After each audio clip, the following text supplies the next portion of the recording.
Jeez. So, Musikworldwide, post88.co.uk, yeah. We're out in LA right now. I'm with the big man, he's right here. Can you introduce yourself to the audience, my guy? Yeah. How we all doing out there? My name is Kajad, artist, songwriter, performer, based out here in LA, originally from Congo, raised in Philly, and I'm out here with my man Dan about to do the thing. Tell us about how the game started for you, man, in the music industry. How did it all start for you, man? Well, it actually started off with me doing a lot of just writing poetry at first. Yeah. You know, then I got into the rap battle scene. You know, doing ciphers in high school. Yeah. And once I was able to take that and put that around some music and kind of express myself, I really felt like I could do it now at that point. And you get people start believing in what you're doing, and it's like, you know what? Maybe this can pop off. Maybe this is what I'm supposed to be doing. You know? And your heritage, you mentioned, Congo. Yeah. Born in Philly?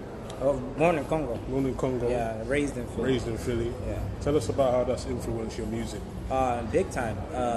Coming from Congo, especially being in Congo, we're mostly known for music in Africa, especially like the traditional rumba sounds. And we go back to Papa Wemba, who was ahead of his time. So I listened to a lot of that, and I still speak my dialect at home, which is Lingala, my language. So now with influencing, like taking that cultural aspect and putting it into my music is something that we're kind of been more focused on, and it plays a huge role because it plays a part into my mission statement, which is bridging the gap from here back home.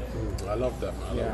But my show, we're all about world music, so I really appreciate that kind of story and the cultural background there, man. It just has a bigger significance for me.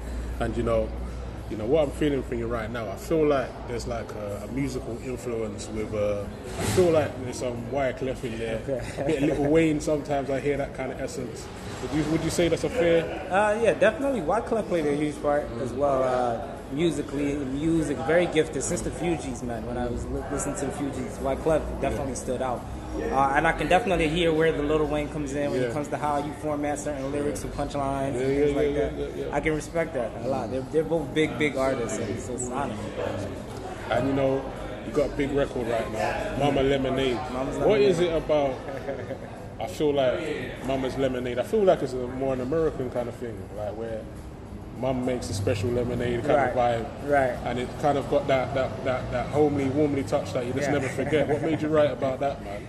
Yeah. It's not so familiar in the UK, that kind of tradition. So. Yeah, and I think it's because Mama's Lemonade is so broad in how you look at it. Because when we shot the video, we shot it in the desert, so using the ironic feel of being in a hot desert, but in the quench, you need a lemonade to quench your thirst. But more so when the writing aspect of it is more so she's sweet like Mama's Lemonade. She's sweet like Mama's Lemonade. Anybody tastes my mom's lemonade, I think it's sweet. But on top of that, also just it's also like you've used lemonade as in like love, the need for that kind of love in the desert in a dry kind of space. So it's definitely, it has the current American tune sound to a very homey feel, and people like it a lot. That's actually become most favorite so far. And I love the jazz element in the record. Tell us about the production on that. Who was involved with the record? Yeah, shout out to D1, Devin Hooker, production on that. Shout out to Cassie for the visual work as well. She did really with the team and everybody. The jazz influence, I'm a big saxophone guy. I listen to Fela Kuti also. Legend. Big legend. So I try to incorporate a little jazz, hip hop feel to it to kind of give it that vibe that we're looking for. And One's Up, I really love that record, man. You're getting real lyrical in there. I feel it's got that raw Philly energy because you're known for lyrics in Philadelphia. So tell us about One's Up and the process behind that record. It's one of my favorites of yours. Interesting. Yeah, One's Up was actually the first record we put out with the rebranding of Kajad, and it was very lyrically formatted in a way where I wanted to make myself, and this was the comeback. I took 5-6 years off before I put out One's Up.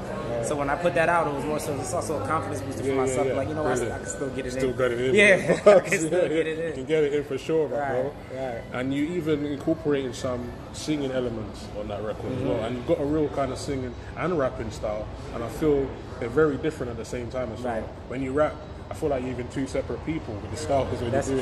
That's true. It can be tricky. Because in the studio, I don't go in there with the mindset of, I'm going to rap to that, I'm going to sing to that. Just whatever I feel at that moment, I go ahead and execute it in that way.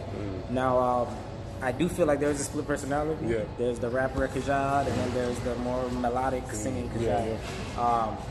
I'm learning to now how to balance both, because you can lose people there. Yeah. But it's, if I can find a healthy way to do it to keep people in the middle, I'm open to it. I respect it, man.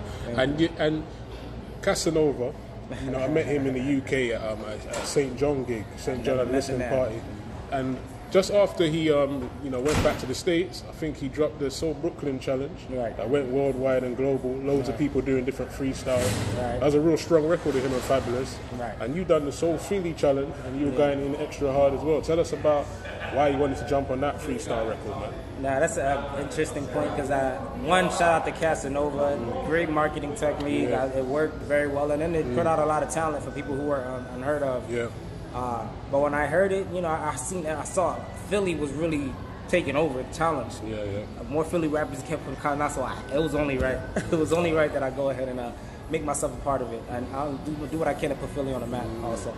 But lyrically, it was just like, we wrote that on the way to the studio. I was on my phone. They was like, you got to do this challenge. You got to do it. And I said, I've never done any of these challenges, but cool. We put it to the studio, wrote it up, got to the studio later. I love that, man. And I'm in LA for the first time. What would you say the number one thing I have to do while I'm here? Oh, man.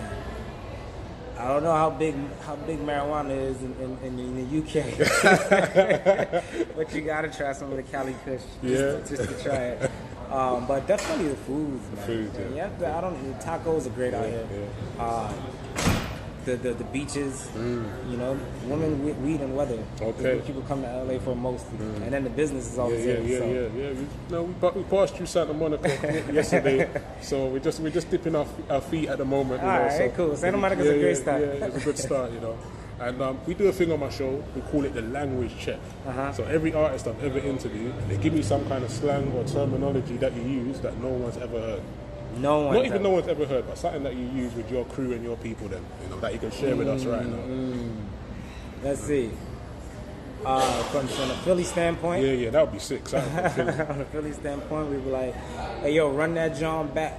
Run that joint back. Run that joint back. Oh, that joint. J-A-W-N. That's actually became a word in the dictionary now. It was a Philly slang for years. It officially became a word in the dictionary, and it's a noun. It can mean anything. So that's run that John back. Yeah, the chick could be a John. Anything can be run that John back.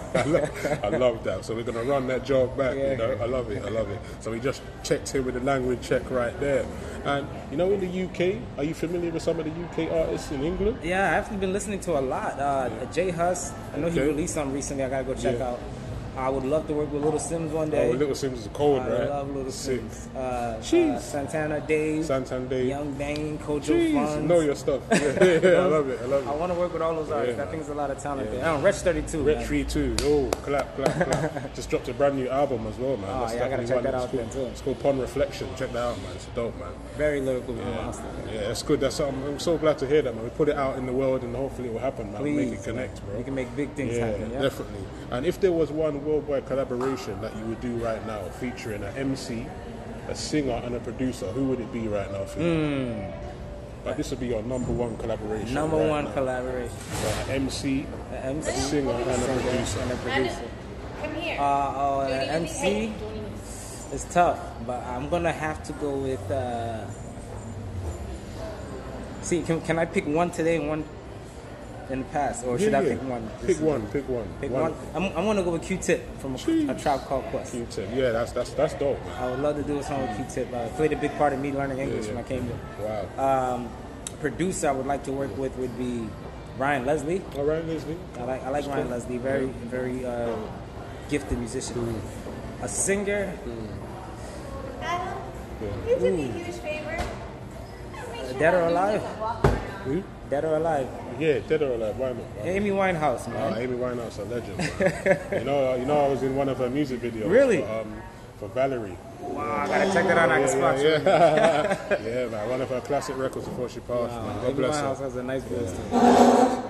And feature-wise, any features you got coming at the moment you could tell us about? Maybe something exclusive you can maybe let us know about? Right. In the near future to come, I do have a record coming out with a South Central LA artist named Habit Black called Feel Like. Okay. Love that.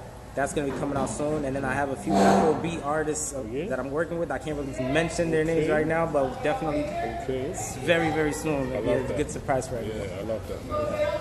And yeah, man, there's a big record out here that's doing quite well, man.